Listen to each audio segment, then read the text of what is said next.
Simon Mullins from Sheffield has enjoyed holidays with his partner and their families at his Fantasy Island caravan for 13 years. It's an escape for us at the weekends and obviously somewhere to go for a couple of times a year as a main holiday.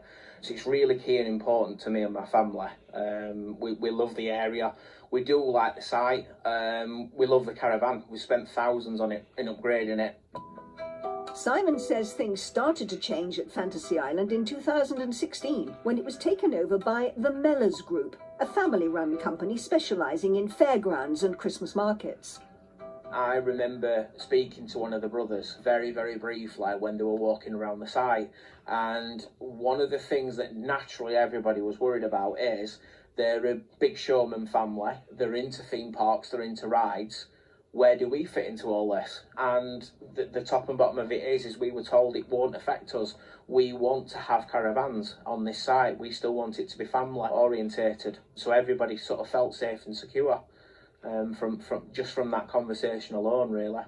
But despite that, Simon says he now faces losing his caravan in less than 12 months. After 13 years of being on the Fantasy Island site, the only options that I'm left with now is to either upgrade or walk away and leave the site. If I wanted to upgrade to guarantee myself probably in the region of about another 7 to 9 years on site, I would have to pay around £20,000 to upgrade.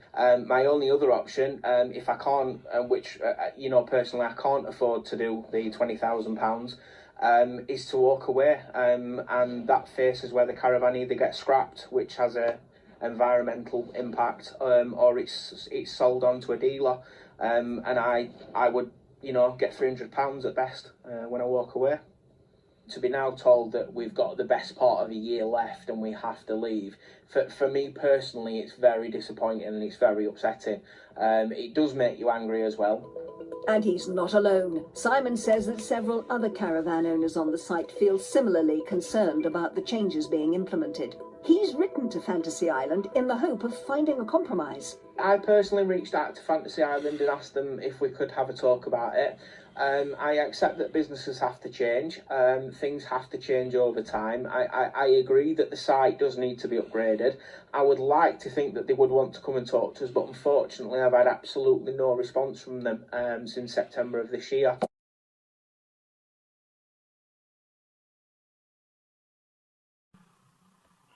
We did receive a letter from Fantasy Island in September 2021 telling us that we had to leave the site by the end of that season if we did not buy another caravan from them.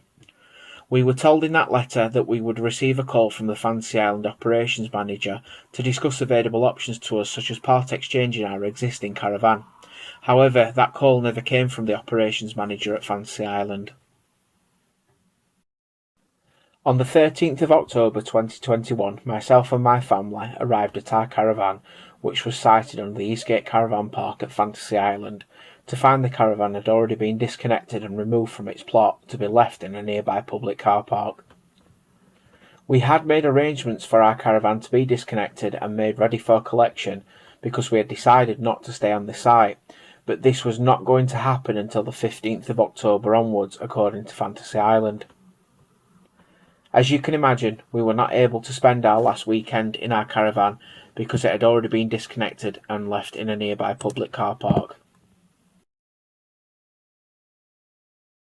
I'm happy that we chose not to purchase another caravan and stay at Fantasy Island, and this was because of the lack of support and response from Fantasy Island and Mellors Group management in respect of our complaints and proof given to them relating to an existing no age limit agreement applicable to our caravan. Regardless of the information we provided to the management at both Mellors and Fantasy Island, they gave no response to us. In addition, we also decided not to stay because of what had happened to caravan owners who had purchased recently, where they were assured both verbally and in writing at the point of sale that their caravans could stay on site for many years, implying a no-age limit. We felt that because Fantasy Island and Mellors Group had retracted on recent agreements made at the point of sale, that it would not give us any assurance or feeling of stability should we purchase another caravan. Because our general feeling as a family was, if they had changed it once, they're highly likely to change it again in the future. It was sad after 13 years of being on the site and owning our caravan at Fantasy Island that we had to leave through no fault of our own. I have contacted the government and the CMA asking them to look into this industry, and I will continue to campaign for changes to be made, so that owners like myself and dozens of others that I have witnessed leaving Fantasy Island over the end of the last season have some sort of rights when it comes to their caravan and the site owners. I feel the best way forward is for a service similar to the Ombudsman should be introduced to the static caravan industry, and some regulations should be in place to protect caravan owners, to stop other caravan owners across the UK going through what we have just done at Fantasy Island.